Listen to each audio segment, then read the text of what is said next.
Jeg mærkede mine første bivirkninger den 10. maj 2013, da jeg var til en fodboldkamp. Og da anden halvleg var begyndt, der begyndte jeg at få følelsesvigt ved mine ben. Og så 10 minutter efter, der besvimede jeg så, og 19 timer efter, der vågnede jeg på Nykøbing sygehus. Jamen, jeg fik den egentlig, fordi at alle reklamer i fjernsyn og alt det virkede bare så godt. Alle tænkte, det er jo vidundermiddel. Man vil jo ikke have kræft. Så jeg gik hen i Matas og fik min første, hvor at der var en sygeplejerske. Og jeg følte, jeg havde gjort noget godt for mig selv. Jeg fik en Gardasil-vaccine, fordi at jeg tænkte, det var det rigtige at gøre. Nu er jeg blevet mor til 2 små børn, og jeg havde for nylig lige set en artikel med Mia Wonding, der var død af livmoderhalskræft, så det tænkte jeg, det må jeg også beskytte mig mod. Igennem de sidste år med de her bivirkninger, det har jo været en total omvæltning, fordi at hele ens verden er blevet vendt op og ned. Det starter ud med alle de hovedpiner og rygsmerter, som gør en helt anderledes, så man kan lige pludselig ikke noget, man kan ikke forstå, hvad der sker. Så det går over i endnu flere smerter og endnu mere hovedpine, og man til sidst ikke kan bevæge sig, fordi at når man besvimer, så bliver man lam. De danske lægers vaccinationsservice fortalte ingenting om bivirkninger, og det var også en af grundene til, at jeg ringede. Det gjorde de overhovedet ikke. Jeg spurgte også sygeplejersken, inden hun stak mig, om der var bivirkninger, og det forsikrede mig for, at det var der ikke. Min læge sagde intet om bivirkninger. Hun sagde bare, at det kunne gøre lidt ondt, da hun stak nålen ind, ikke? Men ellers så, der var intet overhovedet. Bivirkninger, jeg fik ved anden vaccine, der kom umiddelbart efter, det var bivirkninger som lammelser af ben og arme, hukommelsestab. Jeg kunne slet ikke koncentrere mig mere. Jeg kunne ikke overskue noget. Jeg blev lammet af træthed og kunne ingenting. Jeg kunne ikke lave mad til min familie mere, gøre rent. Alt var umuligt. Min krop gjorde ondt. Jeg fik store bindevævsproblemer i min hud, som viser sig i meget store fuger ned i mine underarme. Cyklus gik helt i stå, og jeg kunne faktisk lige pludselig slet ikke være mor mere, så vi måtte få hjælp af hele min familie i rigtig lang tid. Hver gang jeg besvimer, så bliver jeg hentet af ambulancen, og det er snart sket så mange gange, jeg ikke kan huske, hvor mange gange det faktisk er sket. Jeg er rigtig bange, fordi at jeg kan få det lige nu, jeg kan få det i morgen, jeg kan få det når som helst. Og det bekymrer mig også, fordi at jeg ved ikke rigtig, om det sætter mange grænser for, hvad jeg tør at gå til, og hvor jeg tør tage hen. Fordi hvis nu jeg er alene, og det sker et eller andet sted, jamen så er jeg helt låst. Så er der ikke noget hjælp der. Jeg brænder indvendigt under huden, som om det er en brædepande, ligesom man brænder sig på en brædepande udenpå, så det er sådan, det er indeni. Selvom du kan være koldt udepå, så er det ligesom om du brænder op indvendigt med en enorm smerte, som man slet ikke forstår, men jeg beskriver det som om, når du brænder dig på en brædepande.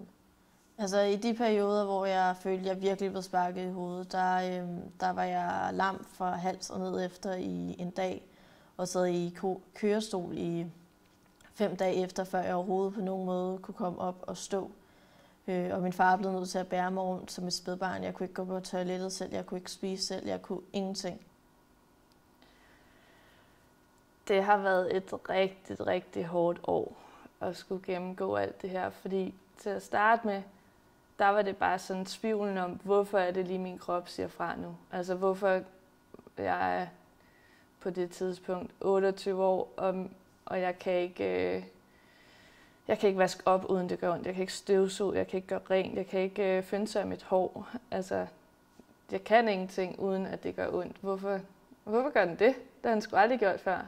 Og hvorfor skal jeg have den der brændende fornemmelse, som var jo det startede med, så er alt det andet så også kommet, ikke? Min sidste, besvimelse, jeg havde, var, kan man sige, også den slemmeste. Vi har sådan 2-planshus, og så har vi sådan midt imellem, der er et gæstetoilet. Jeg havde åbenbart været nede og været på toilettet. Og så på vejen op, så hører min mor, at vores hund gør. Og så kommer min mor ud, og så ligger jeg det sted med hele smasken på vejen op ad trappen. Ligger og er besvimet. Og min mor ser så, at jeg begynder at køre nedad, fordi jeg jo får dødsvægt. Hun får fat i mig, og hun får råbt på min søster og min far, og de får sammen båret mig op med vildt stor besvær, fordi jeg er så tung.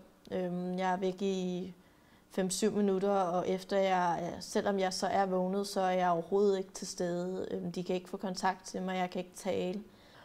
Men problemet er, at selvom jeg er lam, så har jeg simpelthen så store smerter i hele kroppen, og jeg kan simpelthen ikke sige eller gøre noget. Og det er simpelthen så klaustrofobisk med alle de lyde og alt det, der foregår omkring mig. Og det er et helt mareridt. I det offentlige sundhedssystem har jeg været til en allergolog, der sad og grinede af mig. Jeg har været til en neurolog, der sad og grinede af mig. Jeg har været til en MR-scanning, der ikke viste noget som helst, gudskelov. Jeg tror, at jeg har opgivet lidt. Jeg har egentlig ikke lyst til at henvende mig mere, fordi jeg synes, det er spild af min tid, og det er spild af deres tid, når jeg konstant møder modgang, når jeg nævner ordet HPV-vaccine. Så opsøgte jeg en fys. Så kom jeg til kiropraktor. Han mente, det var tennisalbue, og jeg skulle holde mig i ro. Så kom jeg på Glostrup hos rheumatologen der, hvor hun videresendte mig til ultralyd. Der fik jeg at vide, at det ikke var gigt. Og så derefter sendte de mig til røntgen. Det viste heller ikke noget. Så fik jeg en MR-scanning. Den viste heller ikke noget. Det er jo sund og rask. Så sendte hun mig til infektionsmedicinsk afdeling.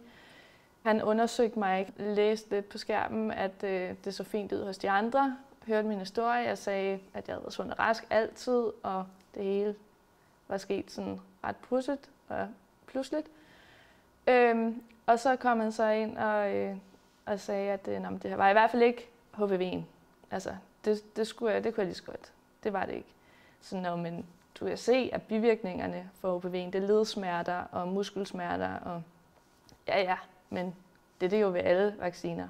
Altså, så var den ligesom bare lukket, ikke? For når det er sådan med alle, så er det i hvert fald ikke det. Lægerne, de prøvede en masse på mig. Jeg har været til en masse undersøgelser og sådan noget. Men de startede med at sige, at det var psykisk, så jeg gik til en psykolog. Og der har jeg været i rigtig lang tid, og hun siger til mig, at hun aldrig nogensinde har oplevet noget før, og det bestemt ikke er psykisk. Så min mor og jeg, vi tog til Nykøbing igen, hospitalet, og vi fortalte hvad min psykolog sagde. Og han grinte, jeg kan lige så tydeligt huske det, han grinte min mor og mig op i ansigtet og sagde, at det var en rigtig dygtig psykolog, vi havde.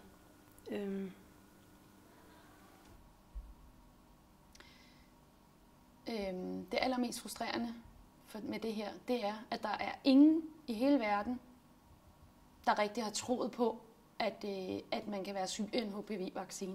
Uanset hvor jeg er, hos lægen, venner, familie, alle steder. Nævner jeg ordet HPV-vaccinen, så er det som om, at alle mennesker er simpelthen hjernevasket til at tro, at det her det er mirakelkuren. Det har været frustrerende, fordi at jeg kender bagsiden af medaljen om nogen. Og jeg synes også, det har været fuldstændig sindssygt at opleve og tage imod de her stakkels unge 12-årige piger, der er ramt af det her. Og der er ingen i hele verden, der tror på dem heller. Det synes jeg faktisk har været lige så frustrerende, fordi jeg kan nemt sætte mig ind i dem, og hvordan de må føle, og når de sidder der hos lægen, bliver de kaldt teenage-trætte, og det er normalt, man besvimer, og den her slags, det er så grotesk. Jeg er rigtig irriteret over, at jeg ikke rigtig kan få svar på, hvad det er, jeg fejler. Fordi at lægerne, de siger jo bare, at det er psykisk, og så kan jeg ikke rigtig komme videre. Hvis man vidste, at sådan her vil det være i 2 år, fair nok, det skal jeg sgu nok leve med.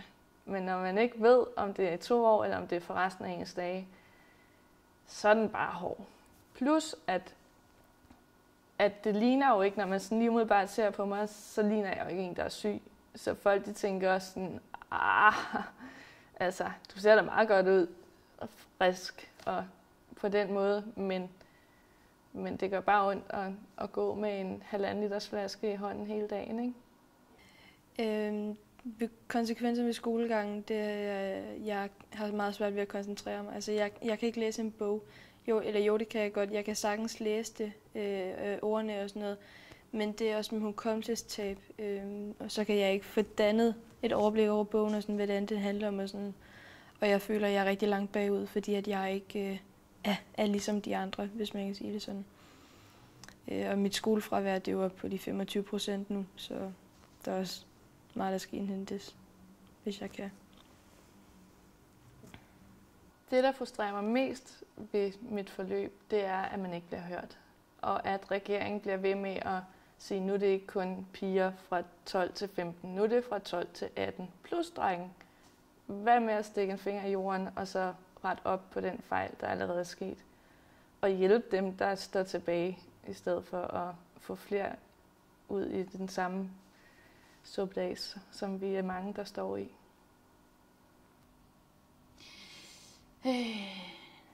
Jeg har faktisk aldrig rigtig været vred på mig selv over, at jeg har fået vaccinen, fordi at, jeg er ikke sådan en, der egentlig vil lægge skylden fra mig og vaske hænder, men jeg troede faktisk, at det system, vi bor og lever i til daglig, stoler 100% på, det ville mig det bedste. Jeg tænker meget på min fremtid. Nogle gange så tænker jeg, kommer jeg virkelig igennem det, og får jeg mit gamle liv tilbage, hvis man kan sige det sådan. Men i det, jeg ikke har fået konstateret noget, så tror jeg, så kan jeg ikke rigtig tænke så langt og videre. Jeg har været rigtig, og jeg er det stadig. Jeg er bitter på systemet, og jeg er gal. Det er jeg. Helt bestemt. Men ikke på mig selv.